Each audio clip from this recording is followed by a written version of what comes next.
suis Seynabou Diouf, la chargée du projet Politisons les femmes et les jeunes. Je suis membre de l'AGS et depuis 2 années, je pilote ce projet pour le compte de l'AGS en partenariat avec l'ambassade des Pays-Bas. Pourquoi le choix des élus locaux aujourd'hui de Guinée? Voilà, le choix des élus locaux s'explique tout simplement par le fait qu'ils sont dans les instants de prise de décision. Et pour cela, ils ont besoin d'être capacités parce que être présente ou présent dans les instances de décision est une chose, mais avoir également les compétences pour remplir sa mission en est une autre. Raison pour laquelle l'AGS a juré nécessaire de les capaciter dans différents domaines et, et cela a permis vraiment aux élus d'avoir acquis certaines compétences et qui nous a été révélé lors du suivi en mi-parcours, suivi évaluation en mi-parcours, où vraiment les élus ont témoigné vraiment pouvoir faire des choses qu'ils ne pouvaient pas faire avant. Donc c'est la raison du projet, parce que depuis le vote de la loi sur la parité, nous avons constaté que les femmes et les jeunes sont devenus nombreux dans les instants de prise de décision. Donc c'est vraiment important de les capaciter. Et alors, est-ce qu'on peut dire que ces élus aujourd'hui sont assez outillés? Voilà, on peut le dire, bien vrai que le projet n'a pas pu faire le maillage du territoire, parce que le projet intervient dans la région de Dakar, de Matam et de Ziguinchor. Mais quand même, les élus qui ont été touchés par ce projet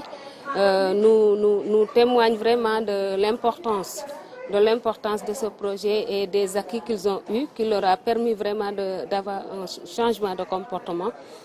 d'agir d'une autre manière, voilà, donc, et de pouvoir remplir leur mission. Est-ce qu'on peut avoir un nombre exact des élus qui ont été choisis pour piloter ce projet?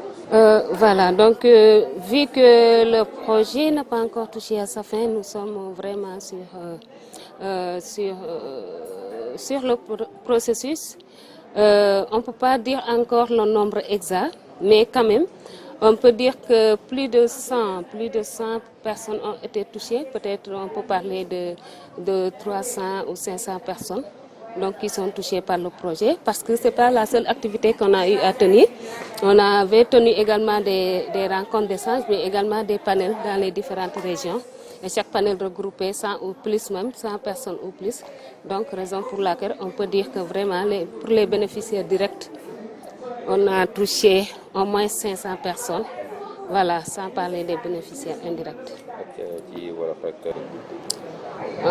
Voilà, donc, tey suñu activité bi dafa bokk nag ci projet bi nga xamante ne mooy Politisons les femmes et les jeunes bi nga xamante ne ñu ngi koy dérouler depuis l'année dernière, depuis daaw, dans les différentes régions, à savoir dans 3 régions, à savoir Dakar, Matam et Ziguinchor. Donc ñu capacité leen nag ci domaine yu bëri depuis l'année dernière ñu ngi leen di capacité te jot nañoo capacité vraiment ci domaine yu bëri, mais tey jii nag ci thématique bi ñu leen di capacité mooy ñu xam seen taxawaay en tant que élu, quels sont leurs rôles et responsabilités. Mais seulement loolu yemul ci élu yi, mais képp koo xamante ne yaa ngi liggéey ci mairie bi comme les secrétaires municipaux, seen taxawaay lan la ak fan la seen rôle yem ak fan la seen rôle taxaw. Parce que puisque dafa nekk entité mairie dafa nekk entité boo xamante ne ñu bëri dañ fay intervenir, élu yi et le personnel municipal. bu ku ne xamee sa rôle ak fi nga war a yem rek doo empiétiner, c'est-à-dire doo dugg ci rôle keneen te loolu c'est très important. L'autre aspect de la formation, c'est la prise de parole en public, parce que qui dit politique également dit entretien avec le public, donc c'est important ñu former leen ci, mais également le média training, nan nga war a wax ak presse bi, yan nga war a éviter, yan nga war a wax. Donc moo tax vraiment on a jugé nécessaire que thématique yooyu nekk na loo xam ne dinañ ko soxla, voilà. ci xayma rek ñaata nit ñoo jot a amagul li nga xam ne nag moo di bénéfice ci li nga xam ne moo di tàggat yi. Voilà, xayma bi nag mënuma leen waxagum un chiffre exact vu que le projet n'est pas encore bouclé, mais mën naa wax ne bu ñu doon xayma tey mën nañ dem ci côté ay 500 personnes et parce que à part les sessions de renforcement de capacité dañu def ay panel te panel bu ci nekk lu mu bon bon am na téeméeri nit ñoo xamante ne participer nañ ci donc loolu daal laa gis ni xam naa ne bu ñu paree daal dinañ mën a joxe chiffre exact ba ñu def suivi évaluation finale bi. Oulimata Sarr nekk parajuriste nekk chef de parti donc projet bi 2 ans am na ko bi mooy 2e phase bi ki koy piloté di Nabou bi mu ñëwee nag projet bi dafa ñëw ci yoon dafa ñëw ci waxtoom ndax ñëpp xam nañu jigéen ñi lan lañ leen jagleeloon tàccu xale yi lañ leen jagleeloon mooy yuuxu sànni xeer ak loolu mais projet bi dafa recadré waat jigéen ñi ñu xam seen wareef xam ne ñoom ñooy communauté bi xam ne kuñ la élire nga yóbbu la ci mairie bi communauté bi moo la fa yóbbu am na taxawaay boo xamante ne moom nga war a taxawee donc jeunes yi aussi ñu xamal leen ne jeune mooy avenir dëkkam donc am na beneen taxawaay bi mu war a taxawee projet bi nag dafa contribuer ci loolu ñu ñëwaat na 2e phase bi tey mu war a nekk 3 journées yoo xam ne war nañ ko fee def ñu war ci def prise de parole yi surtout prise de parole en public parce que public yi dafa vaste am na façon public bu nekk donc public bu nekk am na nga war a waxee ak ñoom am nañu tamit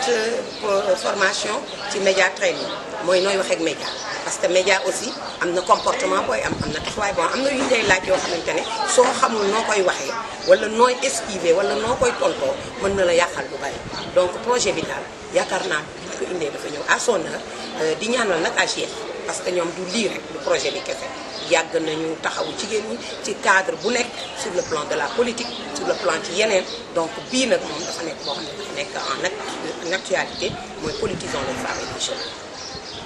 waaw asalaamaaleykum maa ngi tudd madame Aminata Ndiaye nekk 2e adjointe au maire à la commune de Ndiarème Limamoulaye ñu nekk fii tey formation boo xam ne ñu ngi ko jëmale ci prise de parole ak média training ñu remercier encore une fois l'AJS et son partenaire l'ambassade des Pays-Bas ñuy ñaaxaat rek sunu jigéen ñi ñu gën a gëm seen bopp surtout bu ñu waree wax jàkkaarloo public bi prise de parole dafa am solo boo dee leader femme da nga war a gëm sa bopp assumer say responsabilités bañ a des benn yoon gannaaw. jàpp nga ne li ngeen jotee nag tàggatee tey jii mën na